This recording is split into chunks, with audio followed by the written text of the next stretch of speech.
taken to the river and dumped in the river. Did you help do that? Yes, I'm in complicity with that. I've always contended. Don't look at me as an innocent babe of the woods. John Wayne Gacy, it's time for you to die. In December 1978, Chicago police were about to uncover something terrifying. They started finding bodies under the floorboards of a house in the suburbs, revealing a gruesome truth about John Wayne Gacy, known as the Killer Clown. Gacy had killed more people than anyone else in U.S. history at the time. But how did a man so involved and liked in his community turn out to be such a monster? This is John Wayne Gacy, the clown who killed. Chapter 1, A Killer's Childhood. John Wayne Gacy was born in Chicago, Illinois on March 17, 1942. He was a middle child with two sisters, born to John Stanley Gacy, a machinist and World War I veteran, and Marion Elaine Robinson, a homemaker. Growing up in a Catholic family of Polish and Danish heritage, Gacy had a tough childhood. His dad was tough on him, often calling him dumb and stupid, and physically punishing him for small mistakes. Can you imagine being hit for accidentally messing up some car parts at just 4 years old? Despite the rough treatment, Gacy loved his dad and wanted to make him proud, but it seemed impossible. Gacy faced more than just family issues. He was overweight and had a heart condition that kept him out of sports. He also suffered from blackouts, which his father accused him of faking, leading to many hospital stays. These problems made school and life hard for him. At 18, Gacy tried to step out on his own. He got involved in politics and even bought a car, though his dad kept control over it, taking the keys or the car parts if Gacy didn't follow his rules. Frustrated, Gacy left for Las Vegas, working briefly in an ambulance service and then at a mortuary, where he listened to his intrusive thoughts, climbed into one of the coffins that contained a teenage male, and proceeded to do nefarious things. Shocked by what he had done, he decided to return home. Back in Chicago, Gacy went to business college and started climbing the career ladder at the Nunn Bush Shoe Company. He got engaged and joined the Jaycees, finding some success. But could these achievements help Gacy escape his troubled past? It was during this time that Gacy had some of his first intimate encounters with a male colleague, an experience that hinted at more complicated aspects of his personality yet to unfold. Chapter 2, The Curious Case of John Wayne Gacy. John Wayne Gacy was quite a big figure in his community just north of Chicago. He owned a successful construction company and was very active in his local area. He went to church, was part of the local Polish community, and even had a role in the Democratic Party. In fact, he was so well regarded that he got to meet First Lady Rosalind Carter in 1978. People knew him as a good stepfather to his second wife's two daughters, and as someone who threw great parties where he entertained as Pogo the Clown. Gacy had a dark side. Before moving to Chicago, he lived in Iowa, where he was convicted of assaulting two young men. He was supposed to be in prison for 10 years, but got out after just 18 months. After moving to Chicago, he got a fresh start, but not for long. After telling his second wife he was bisexual, they divorced in 1976. Gacy's dark side took over. He found out that he enjoyed killing. The case that brought Gacy down was the disappearance of a young man named Robert Piest in December 1978. Robert had told his mom he was meeting a man about a job that paid well. Right after his shift at the pharmacy, it was supposed to be quick, but Robert never came back. His family reported him missing and the police started looking into it. Why did the police suspect Gacy? Someone so respected so quickly. Although Gacy was liked by many, the police knew about his past. They knew about his time in Iowa and had looked into several complaints against him in the past few years. There was the missing employee in 1975, the surveillance in 1976 related to another missing boy, and a complaint in 1977 from a young man who said Gacy kidnapped and assaulted him. Despite these warnings, Gacy had managed to avoid serious trouble until Robert's disappearance. When the police learned that Gacy's construction company had worked at the pharmacy where Robert worked, they couldn't ignore it. Gacy quickly became their main suspect. Lieutenant Kozenchek reached out to John Wayne Gacy for a police interview, expecting him within half an hour. Yet, as hours ticked by with no sign of Gacy, concern grew. Surprisingly, Gacy showed up at 3 a.m., covered in mud and late, raising eyebrows. An earlier incident where his car was towed near the Des Plaines River only deepened suspicions. When Gacy returned the next day, police, now armed with a warrant, searched his home. They discovered a film roll receipt linking Robert Piest to Gacy's residence.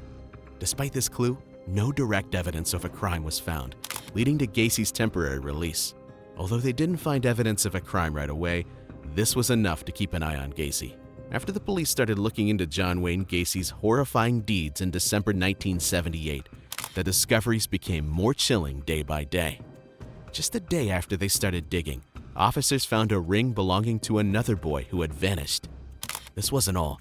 Employees from Gacy's construction company came forward, talking about 2 co-workers who had also mysteriously disappeared. How could someone who was seen as a regular guy by his neighbors hide something so dark?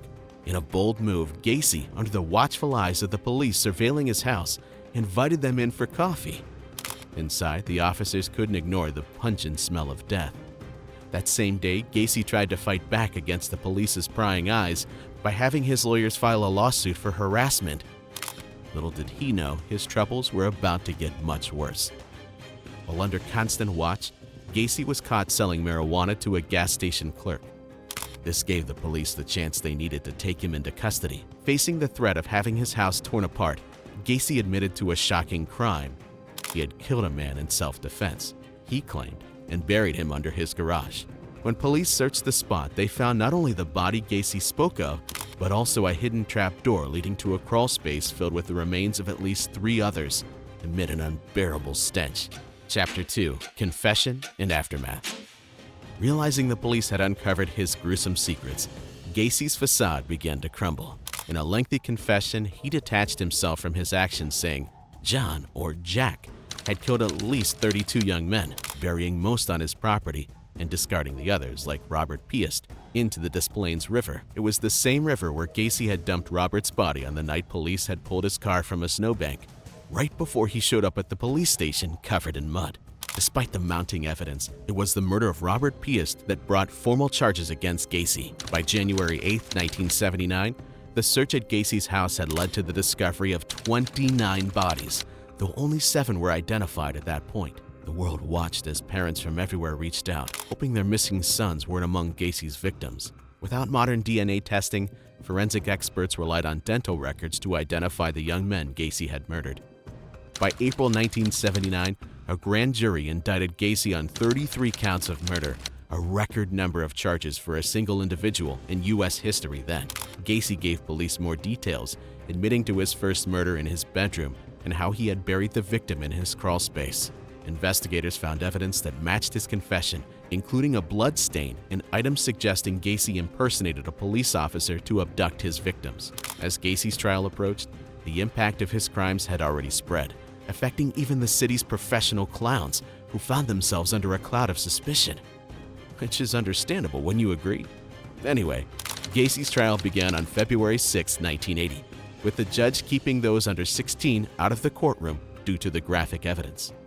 Gacy pled not guilty, claiming insanity, but the jury found him guilty of all charges after just 2 hours of deliberation. You reap what you sow.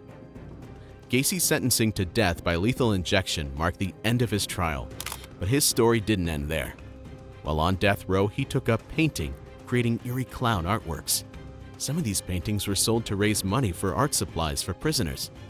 Later, in a symbolic act of closure, 30 of Gacy's paintings were destroyed by the victims' families in a public bonfire. Gacy's final moments came on May 10, 1994, after nearly 15 years on death row. His last meal and defiant last words, "Kiss my ass," were a grim end to his life. At the time of his execution, only 26 of his 33 known victims had been identified. Advances in DNA technology have since helped identify more victims, but some remain unknown. Conclusion. What can we learn from the true story of John Wayne Gacy? First of all, trust your instincts. If something or someone feels off, trust your gut feeling. John Wayne Gacy was able to commit his crimes in part because he appeared trustworthy and respectable. Please remember that people can hide their true intentions, no matter how friendly or community-oriented they seem. And second, be cautious with strangers. Gacy's victims were often young men who were lured by the promise of work or through Gacy's community status. This teaches us the importance of being cautious when dealing with strangers, especially when they offer something that seems too good to be true.